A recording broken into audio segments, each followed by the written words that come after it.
Now, our first guest today is Grant Harrold, the Royal Butler. He has been described as Britain's etiquette expert due to his background and teaching on the subject for 20 years. Former butler to the Prince of Wales and the Duchess of Cornwall, and also the Duke and Duchess of Cambridge. He's featured on TV many times in BBC Two's Country House series, in Be Your Own Boss on BBC Three. He was the butler in Channel 4's You Can't Get the Staff, just to name a few. He writes for Lady magazine. Plus, with Her Royal Highness Princess Katrina of Yugoslavia, they are renowned for their teaching and knowledge for future butlers. Well, welcome to our humble studio, Grant. Good afternoon. Thank you for inviting me to come along. Oh, it's a delight to meet you. So, tell me, how did you become a butler and why? I think it was by accident, really. When I was younger, I had this fascination with butlers because I saw Remains of the Day when I was about 14, 15. And for me, I love this profession. I'm a very clean, I'm a very tidy person, I'm very organised, and I love this role that you could actually do where you look after somebody and do that for them. I thought this is a fantastic idea. To my parents' horror, I think they thought I'd lost the plot when I said I'd be interested in becoming a butler. Or an actor. That was the other thing. I think even my careers advisor gave up. Didn't really know what to advise me because I didn't want to go for a normal job. I wanted to do something different. And you've done both. I've butler done both. and I've TV, done both, actor. And it's this is why I'm lucky enough to go to schools, and I say to children, never give up on your dreams. If you believe there's something you want to do, stick to it. Despite how many people kept telling me that it wouldn't happen, it was impossible, it made me more determined. And I say to children, if you've got a dream or an ambition, obviously listen to what your parents tell you because they're there to keep you right and to guide you from their experiences. But at the same time, why not? If you've got an ambition, why not try? Why not try to stick to it and make it happen? Well, you're evidence of that. So why are manners so important? And do you think they've got lost? Are we more familiar now? I think they have got lost a little bit because I think over the last couple of decades it's not as popular to be polite. You know, gentlemen are not so much gentlemen these days, ladies not so much ladies. And I'm talking about the younger generation. I'm not talking about if I can say hopefully from my generation onwards, we've still got politeness, we've still got manners. But I notice with youngsters, because they don't really teach it in schools, and it's kind of been forgotten. And that's why I'm quite passionate about trying to say to people it is important, and teaching kids and saying to them, look, it's really good to have manners and to have respect for each other and be polite to each other. Yeah, because please, really, when somebody says, please can I, I'm liable to do it. Yes. If they demand of me, I'm liable to not want to do it. Well, you think, why should I? Yes. So it actually paves the way for a good relationship. It does pave the way. And a very silly example I can give you on the way here today, as I was driving in, there was a zebra crossing, and I stopped to let some people cross. The older people thanked me. They don't need to, it's a courtesy. They thank me. The younger people just keep looking straight ahead and ignore the fact that I've done that. And you kind of think it's a shame, but it very much shows that it's a generation thing. Do you think manners might come back in fashion? Should we make them trendy? Hopefully, that's my mission. I think that's my mission, to try to make them trendy and get people kind of wanting to be traditional gentlemen and ladies and treating each other with respect and very much bringing manners and traditions back. So what would you say your 5 top, I know I'm putting you on the spot, 5 top etiquette tips? What would you say they are? I think it's, as I said a minute ago, I think it's about respecting each other. Now, one of the things that I think is important is that gentlemen treat ladies in a certain way, like holding doors open for ladies. And I know you'll have people saying, but why should it not be the other way around? That's absolutely fine. Do it the other way around. It doesn't have to be one-sided. But I'm just kind of saying, it is polite to hold a door open for somebody. Because I'll hold a door open for someone. Absolutely. If I see something coming through and I'm standing there, why not? Well, it's manners. It is they manners. can get through. And as I said, I know people have said to me in the past, but are you saying that only men should be holding doors open for ladies? If a lady wants to hold a door open for a gentleman, that's absolutely fine. But I think what's really important in the first instance is that the man opens the door for the lady if they're walking towards the door, which again is something. Well, I think Chrissie knows. Red carpet for me. Open the door. I saw the red carpet as I walked in. Actually, I would like. I love the crown. I brought it specially for you. It's wonderful. The joy of radio. So what other tips do you have? Another tip is it will very much do with mobile phones and electronic devices, because a lot of people forget to turn them off, and there's nothing worse than being at a dinner table and somebody actually forgetting to turn it off, or putting it, even worse, putting it on the table. And the amount of times I even saw a Lord Mayor's banquet, which I actually tweeted to the Lord Mayor to point out that somebody did actually have to stop the dinner until the mobile phone had been removed off the table, because there was a mobile phone, and it was just very disrespectful.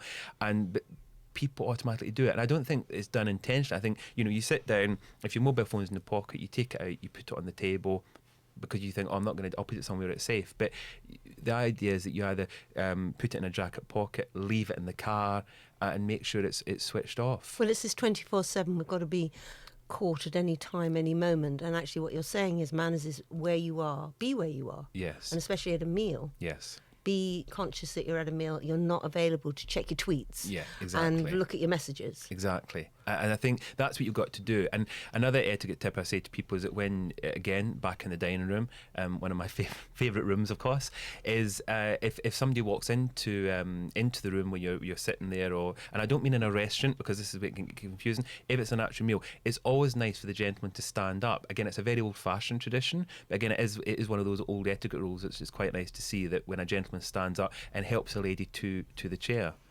Another tip with again, it's to do with cutlery in a dining room, is to understand the correct way to use it. A lot of people don't know how to use it, and again, a piece of advice I give my clients is look at what others are doing.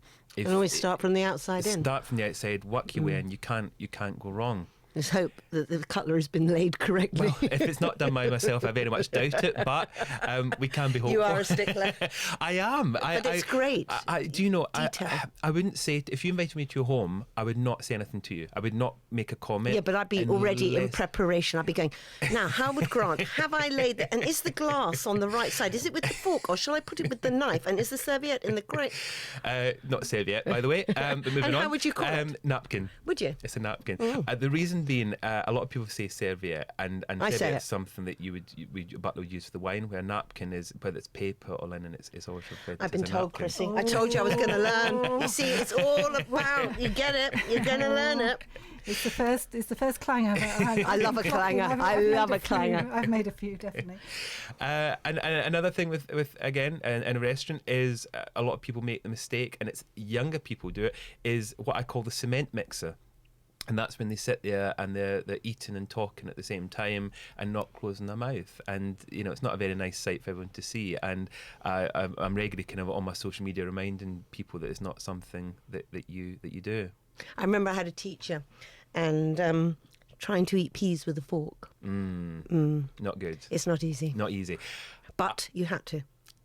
Yes, it is something that... I thought, teaspoon will do fine. Yeah, maybe not a teaspoon, but lovely idea. But it works, it's quicker. But no, get your peas on the fork. No, they fall off. I've got images of you at Buckingham Palace now using your teaspoon for the peas. Well, I look forward to that. Yeah. When I come, we will have peas. I promise you, I will not eat them. It's something that I recommend clients don't serve. If you want to serve peas, do it in private. Don't have them at dinner because they're very tricky. If you do, have a mashed potato or something so they can mould into mould them. in. Get Otherwise, it on the fork you sit a lot there better. and it's so tricky. It is. You sit there, and we can't scoop, so there's no scooping allowed. I know, and no noise, no slurping. No slurping. No noise. We're not a food blender. No, this is true. Well, we want to keep talking to you. We're going to be back with Grant soon. Will you stay with us? Please, yes, absolutely. Thank you. He's going to be teaching us about tea, how to pour it properly, what to call things properly, like it is. Is it the toilet? Is it the lavatory? Is it the loo? What do we ask? All will be revealed after Under Pressure. Yeah, it's a pressure, this. Social behaviour. You've got to get it right. Well, Chrissie can't, but ever hopeful. I've given up.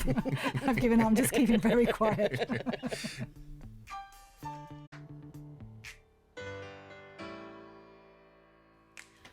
Under pressure, working with Chrissie can feel really peaceful.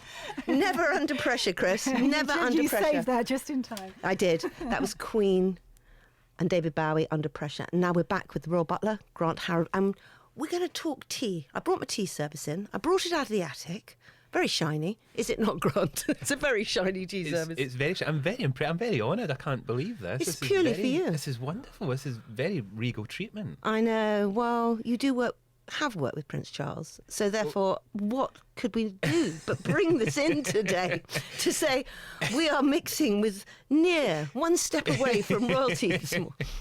Well, with this is fantastic. I wasn't sure if it's solid silver or if it's. I think it's a bit of plate, but it looks very shiny. It's very. I haven't actually looked. It's been in a box for a number of years, and I brought it out. And I cleaned it. I did actually. Piece. It's probably worth a fortune. Oh, is it? Is it? Chrissie, Antiques Roadshows up the road. Antiques Roadshows just across the car park. Oh, we'll have to Sam, run across. We'll be legging it. So, we were going to talk tea. And while the music was on, under pressure, Grant said to me, do you mind if I rearrange the tray? Because it was just all teapot, milk jug, sugar bowl, all on side. And he's put it out beautifully. Sneered at the teaspoons, but we're all right with that. We don't mind a bit of a sneer. And yes, it was where'd you get these, darling? Yes, And well, no, I think I said, did you keep the receipt? But we won't go there. so there's always the question, is it milk before the tea? Or tea before the milk? What would you do? No, I'm not answering any question on. I say nothing.